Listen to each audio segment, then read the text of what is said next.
Yes, nkwanirizaako nnyo mukwano gwange yonna gy'osinza obanga otuwuliriza webale kwekumira ku mayingo gano aga UG Update TV. Akakuba katonnyamu era information tugibaweera mu biseera bya nkuba naye mujja tugumiikirizaamu tetulina kyakukola. Mbanirizaako nnyo mwenna abali ku UG Update TV, abali emitala w'amayanja nammwe mbanirizaako nnyo mukola kyamaanyi nnyo okwekumira ku mayingo gano aga UG Update TV. Wabula gwe atannatweyungako kubiriza ogende mu maaso waliwo ekigambo subscribe kikoneko ojja kubanga osobola bulungi nnyo otwegattako gwe mukwano gwange ali eyo ampuliriza.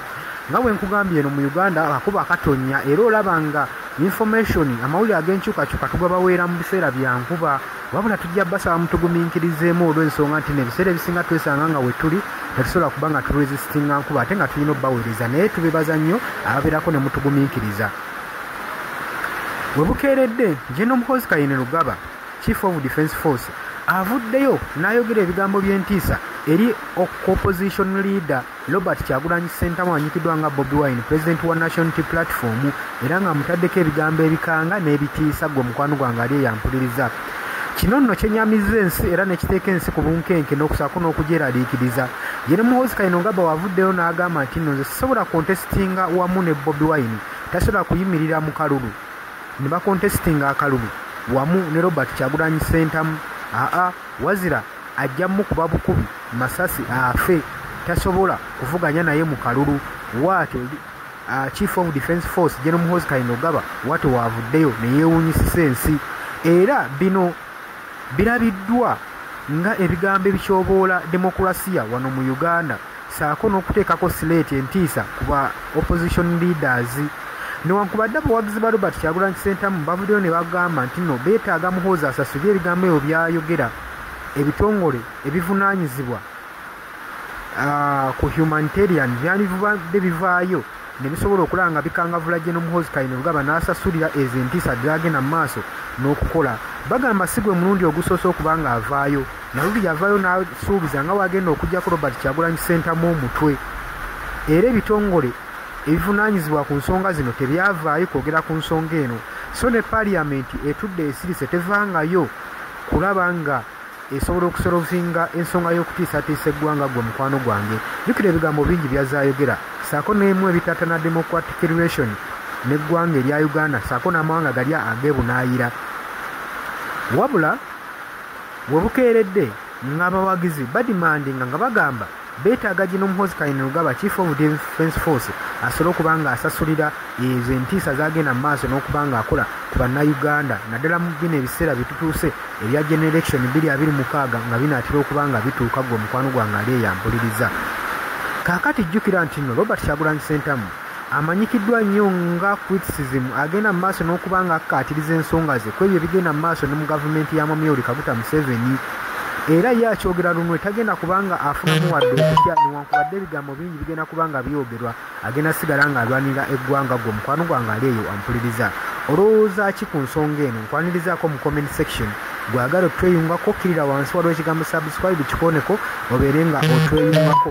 Wabula mwenna abatannaba kubanga musheyalinga mukomentinga, mbaliniza okujja mu comment section okusubscribinga namunna abalayikinga mbeebazaako nnyo ekyensusa. Abali mu diaspora mbalamusizaako nnyo, mwebale kwekuumira ku mayengo gano, mbaagala nnyo, temuvaawo. Yes, oli ku UG Update TV kw'osinzira okuba nga otuuliza gwe mukwano gwange yenna ali eyo. Gwe nagambye agala otweyungako, agala okweyunga ku channel eno, kirira wansi waliwo ekigambo subscribe kikoneko okoonene mukadde, temwerabirako na mukadde kubanga akadde ako mukwano gwange gakuyambako nnyo okuleetera notification message bwe waba nga aliwo information yonna gye tutaddeko. Ate buli w'osubscribing obeera otufollowinze, kitegeeza buli kimu kye tunaateekako ojja kubanga okifuna gwe mukwano gwange. Leka okeepingwe ng'oli updated ku buli kimu ekigenda mu maaso mu ggwanga gwali eyampuliriza.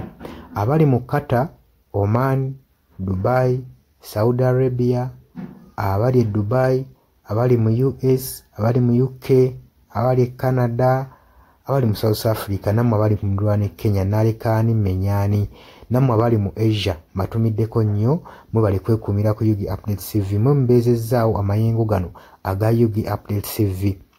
Mikwano gyange sola beebaza kinnoomu, wabula nsazeewo nkozese lino eddoboozi ery'ewamu nsobole okubeebaza mwebale kuyimirizaawo channel eno mwebale mwabajja naddala mwabajja mu comment section ne mukomentinga ne muteekako endowooza yammwe ne mutangaaza bannayuganda ku ki ekiteekeddwa ekituufu okukolebwa gwe okusinziira ku ndowooza yo. So muna batajjangako mu comment section mbakubiriza okujja mu comment section muteekeko ebirowoozo byammwe mutangaaze eggwanga ku biki byaba bagenze mu bukyamu ne bikolebwa mu bukyamu eri bannayuganda. Dani ku Airlines e Kenya nawe nkutumiddeko ennyo naye jangu mu comment section oteese toteekako buteesi linnya lyo mujje mu comment section mwe abasharinga aba likinga namwe abasubscribinga mwe muyimirizaawo amayengo ga channel eno. Eyo namba y'essimu gye mbateeredde awo eya nooti 726 nooti emu 679. Eyo enamba ya WhatsApp eri mu kimyufu. Ye namba gy'ogenda oyita kuba gy'osobola okuyitako gwe mukwano gwange ayagala okulanga wamu naffe. Ngw'alina bizinensi yo ng'ogyagala tugikulangire nga wandyetaazo gikulangira. Eyo namba gy'oba oyitako ku WhatsApp osobole okuba nga naye bizinensi yo gikuba abantu tugikulangire gwe mukwano gwange ali eyo ampuliriza. Ne ngenda mu maaso n'okulabula abantu ku biki ebigenda mu maaso mu ggwanga naddala ng'akalulu kano aka 2026 katuukuse kengedde.